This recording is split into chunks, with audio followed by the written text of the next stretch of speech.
या मोल अंश स्टूडेंट, ठीक है, और इंग्लिश में बोलते हैं मोल फ्रैक्शन। एकदम इजी है ये, टेंशन मत लेना ठीक है। जैसे हम लोग ने द्रव्यमान प्रतिशत ज्ञात किया था ना, सेम है ये।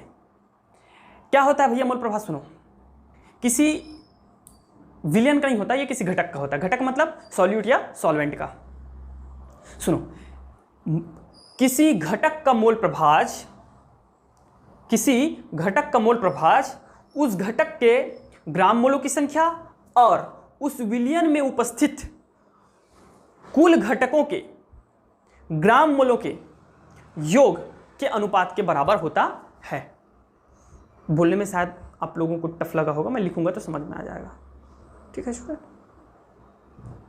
What is the mole fractions? Mole fractions of any component is the ratio of that gram moles of that component and total gram moles of all component which dissolve in solutions. मतलब ये है, देखो, and it's represented by x, इसको x से प्रदर्शित किया जाता है। तो एक्स बराबर होता है स्टूडेंट हमारा, एक्स बराबर होता है एक्स इज इक्वल टू, यदि हम विलायक का निकाल रहे हैं तो यहां लिखेंगे एक्स ए लिखेंगे। समझ में आ रहा है ना, मैं पहले भी सिखा चुका हूं आपको। एक्स ए लिखेंगे तो एक्स ए विलायक का किसी घटक का निकालेंगे मोल प्रभाज, तो विलायक का मोल प्रभाज जो होगा वो विलायक के ग्राम मोलों की संख्या और उस विलयन में उपस्थित संपूर्ण घटकों के मोल प्रभाज ग्राम मोलों की संख्या के योग के बराबर होगा। मतलब यदि दो घटक हैं तो Na प्लस Nb। समझ में आ गया? इसी प्रकार विलय का निकालना है तो XB इज इक्वल टू हो जाएगा NB divided by Na plus NB। इतना आसान है यार, समझ में आ गया ना अब देखो स्टूडेंट, यहाँ एक इंटरेस्टिंग फैक्ट है और इसी से एक IMP क्वेश्चन का जो है प्रादुर्भाव होता है, जन्म होता है, वो है राउल्ट का नियम। इसका राउल्ट के नियम में यूज होता है। तो क्या चीज इंटरेस्टिंग फैक्ट है इसमें? हमेशा किसी विलयन के संपूर्ण घटकों का जो मोल प्रभाज का योग होता है वो हमेशा एकांक होता है। मेरी बात को समझना। अब इस विलयन में कुल कितने घटक हैं? विलायक और विलय, तो दोनों के मोल प्रभाजों का जो योग होगा वो हमेशा एकांक होता है। कैसे? ये देखो proof, Na plus NB plus, भाई इसको जोड़े तो इधर भी जोड़ोगे तो NB plus Na plus NB। Student दोनों का आपका कॉमन क्या, दोनों में कॉमन है, LCM है ना, तो Na प्लस NB हो जाएगा और ऊपर में प्लस का साइन है तो इसलिए Na प्लस NB हो जाएगा और दोनों जो है सेम है इसलिए कट जाएंगे और आ जाएगा एक, आएगा भाई।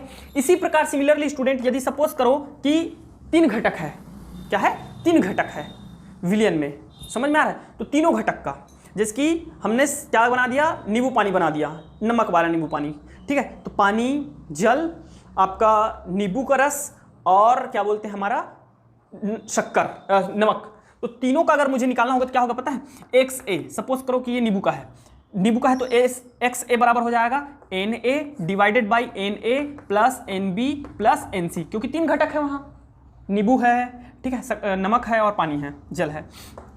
XB बराबर क्या हो जाएगा student? NB divided by Na plus NB plus NC, और इसी प्रकार XC बराबर हो जाएगा NC divided by Na plus NB plus NC। अब तीनों का सम क्या हो जाएगा? मैं क्या बताया आपको, हमेशा तीनों का जो सम होता है स्टूडेंट वो होता है यूनिट होता है, Na divided by Na plus NB plus NC। अरे क्या बार बार लिख रहा हूँ यार, देखो ना इधर देखो, जब जोड़ोगे तीनों को तो तीनों का हर समान है, डिनोमिनेटर समान है, इसलिए आ जाएगा Na plus NB plus NC और इसका न्यूमिनेटर भी न्यूमिनेटर क्या हो जाएगा? ऐड हो जाएगा, तो ये हो जाएगा Na plus NB plus NC, then they are cancel and we have a 1। तो ये है स्टूडेंट आपका एक फॉर्मूला, XA या 1 लिखो, XA X2 plus X3 dot dot dot dot XN is equal to always 1। ये एक फॉर्मूला जनरेट हो जाता है, समझ में आ गया? अच्छा, इसका यूनिट क्या होगा सर? तो यूनिट तो नहीं हो सकता भाई, क्यों? क्योंकि ग्राम मोल ऊपर में भी है, ग्राम मोल है ना, ये क्या है? मोलों की संख्या है, और नीचे भी क्या मोलों की संख्या है, दोनों कैंसल आउट हो जाएंगे, तो दे आर यूनिटलेस।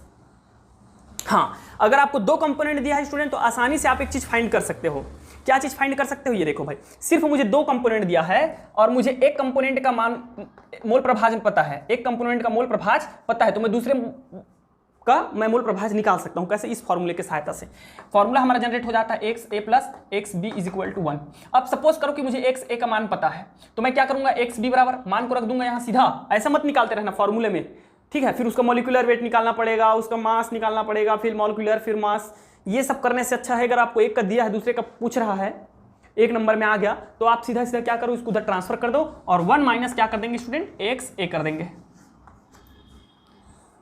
अच्छे से क्लियर हो गया सबको भाई? तो यह है आपका मोल फ्रैक्शन, समझ में आ गया? चलिए, किसी को नोट करना होगा कर सकते हो। Okay student.